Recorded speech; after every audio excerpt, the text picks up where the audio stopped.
Hey, I hope you're doing well. Just a little bit of a funny thought I had earlier this morning when I was in the shower.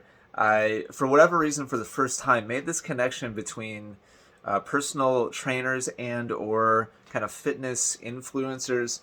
If you're on Instagram at all, or I guess any social media, but Instagram seems to be the main place where these people hang out. They're basically professionally good looking, right? On Instagram, they're fitness experts, but really, some of them, some people are incredibly knowledgeable and give tremendous amounts of value and insight into fitness, nutrition, working out, so on and so forth. But then there's this whole other subset of fitness influencers on social media, and it basically just revolves around the fact that they look really, really good. Like they're super attractive people, and a huge chunk of the attention that they get and the views that they get are just because people just want to look at them because they're attractive. I'm sure you know what I'm talking about. Even if you're not into like the fitness space, you probably know exactly what I'm talking about. And so they get huge followings, and there's kind of muddy waters, there's murky waters with whether or not it's really fitness or just you know they're just nice to look at, right? And it might not even be fitness, like their content might be of them working out, but it's just because people like watching them work out, and because they're attractive, and that's pretty much the extent of it. I'm not saying all fitness influencers are like that, but over far in that side of the spectrum, it really just comes down to attractiveness, and that's it. So, for whatever reason, I'm very aware of that phenomenon and that whole kind of segments of fitness content or media on the internet, just because I study digital, marketing and media and publishing and stuff like that. And fitness is a huge, gigantic. It's always used as like case studies, and it never occurred to me to kind of compare and contrast those kind of fitness influencers with tennis coaches. And so when you think about it, there's a certain subset of tennis coaches, and I'm talking about on the internet as well as in person, where the primary reason why they have attention, the primary reason why people are following them or watching them or signing up for lessons with them, is because they have the look and they have the aesthetic and they have the skills and they have in a lot of cases the background, right? Like they won XYZ championship or played on the pro tour, for however many years, and so they have the look, and they can also walk the walk, right? They look fantastic. They look pretty and beautiful. And so with fitness, like you go to a gym and you sign up a lot of times with a personal trainer that has the aesthetic that you want, right? Because we make this connection in our mind, like, well, we have this underlying assumption that, well, they look like this way, so they must know how to look that way because they did it. So it's kind of like proof right in front of yourself, right? And on a surface level, that seems like that would make a lot of sense. Like they've been down the path that I want to go down, and so they must know how to be able to help me get to where they are. And that's not always true. They might know what worked for them, and they might know how to put in the work, but they might not know how to relay it to somebody else. And they might not know how to solve the problems or the roadblocks or the obstacles that different people come up against that they didn't have. Not necessarily saying it was easy for them to get to look that way or anything like that, but for them and their personality, putting in the work might have been kind of second nature. Like they just love working that hard, and that might not be the case for you.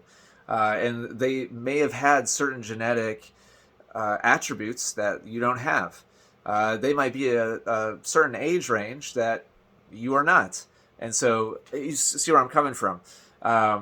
They might have a body type that you don't, and so there's a certain direction or angle you gotta tackle this whole big picture issue of like fitness or health or nutrition, and it's different for you than it is for them. And so it's tempting to just assume that well, they did it, so they can show me how.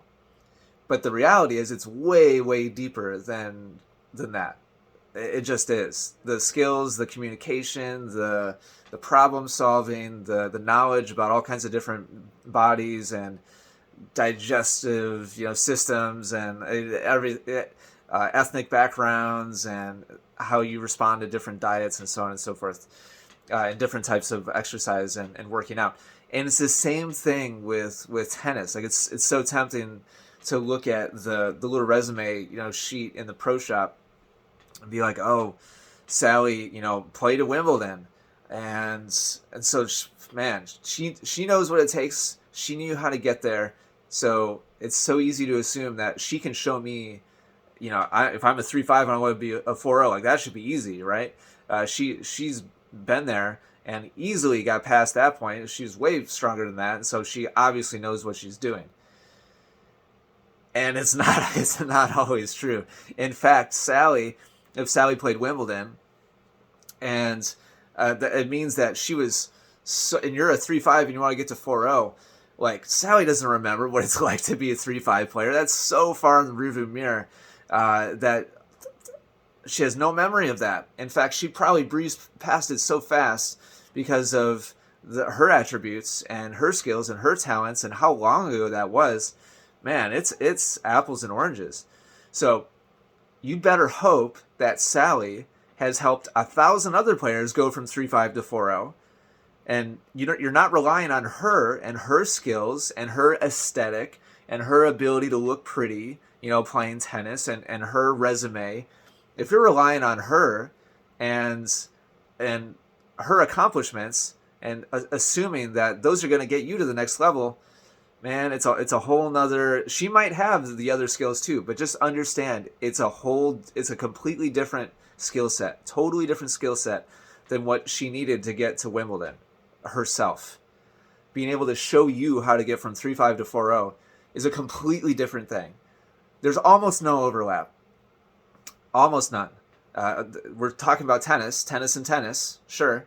But all the like, where you are and where she was, two completely different things. And more than likely, she doesn't remember what it was like to ever be at your level. It was so long ago, and probably she was at that level so briefly that there's no carryover at all from her experience to your experience. I'm simplifying a little bit, but I'm just trying to kind of make a point here. And to be very clear, like, would I rather that I had been to Wimbledon as a player? Yeah, sure. That would be awesome. I'd love to have that on my resume. And there are things like that experience of playing at that level brings a certain amount of a certain kind of perspective that I don't have, and I wish I had it. That'd be really cool, and it would be awesome to be able to say I'd done that. It'd probably help me get lessons easier. And I wish I was that good of a player. I would get more views, on YouTube if I had a very high level aesthetic and ability. So I'm not saying that there's no use to it at all. Like, I'm always like super impressed and respect tremendously, people's individual accomplishments. But the skill and the talents of being a great coach is a different thing. So keep that in mind. It doesn't mean just because they're a great player doesn't mean they can't be a great coach. But just because they're a great player does not automatically mean they're a great coach. And obviously vice versa. Just because you're a bad player doesn't mean you're a great coach either. You have to develop those coaching attributes. So just kind of random thoughts, connection there I wanted to make between fitness and tennis. Thought it was interesting. I don't know why I didn't really make that connection until just this morning, but just wanted to share. Thanks for watching. Hope you're doing well. I'll talk to you soon. Bye.